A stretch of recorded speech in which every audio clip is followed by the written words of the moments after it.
There's a theory that the basic ingredients for life may have come from comets. Since there have been so many comets and other space objects hitting the Earth for billions of years, this is fairly likely. It's also believed that once you have the right ingredients and conditions for life, the creation of life is inevitable. There is this retired gang of jewel and art thieves that have an interesting hobby. They have plenty of money and they've been very careful of the police, so they don't have very much to worry about. But they still like to break into places just to keep their skills up. So they break into places, rearrange things, and then put up a bunch of micro cameras. Then they run a website on the dark web that is invitation only. But their entire site is based on watching people come into their shop or business. They never break into homes and then notice that everything has been rearranged. There is this house flipper that has a very powerful set of skills. He doesn't flip like traditional flippers. Most flippers find houses that are in foreclosure, fix them up, and then sell them. But this almost always involves selling a house in a neighborhood with other foreclosures. What this guy does is to first convince people to sell, but in very nice, very upper-class neighborhoods with good schools and very little crime.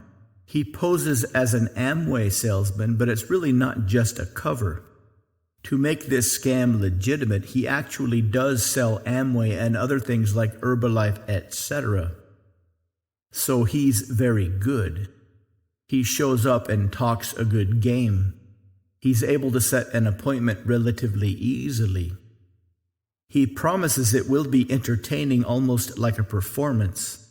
And they will only buy something if they really want to buy something. He promises them he won't ask them to buy something.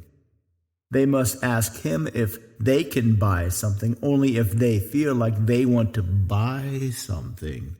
Then when he comes back for the appointment, he gives them a wonderful demonstration, but this is not like anything they've ever seen before.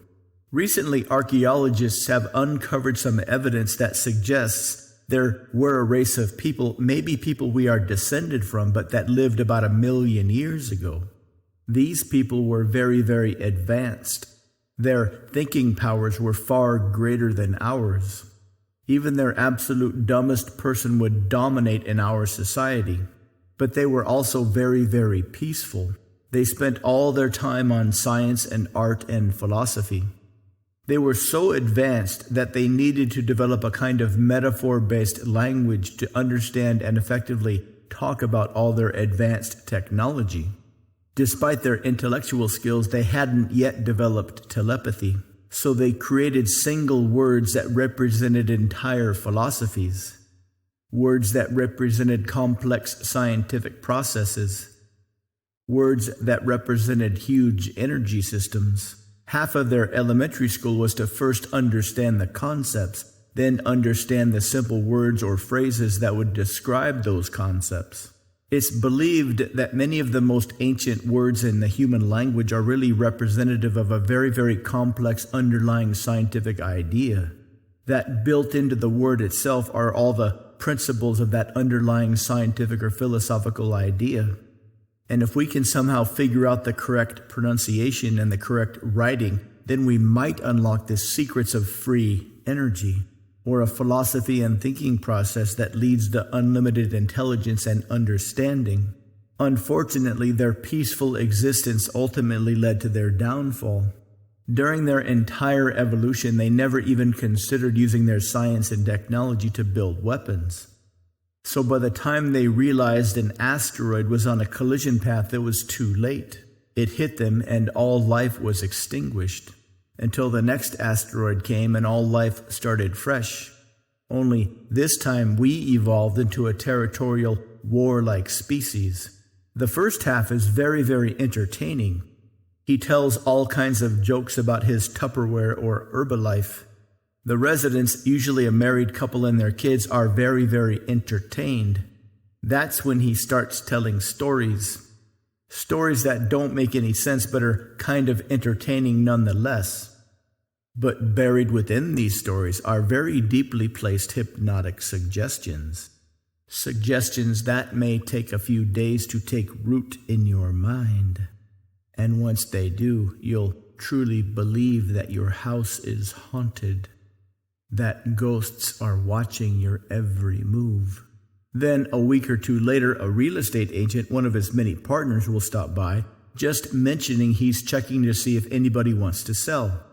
Of course they say yes, since they haven't slept due to the ghost-filled hallucinations.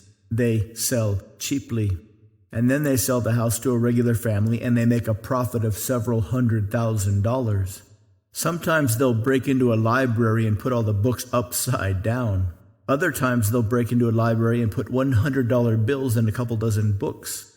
Happily, about 90% of the people who find the $100 bill assume the last person who checked it out left it there by accident.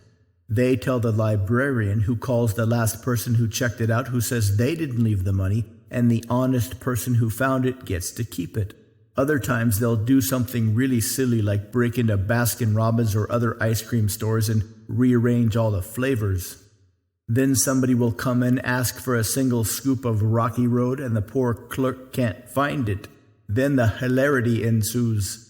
They tell us that one of the key events that led to us humans having a chance was the asteroid that killed the dinosaurs. That if it didn't hit the Earth, who knows what kind of life might be around today? Probably not us talking monkeys who like to kill and sometimes eat each other.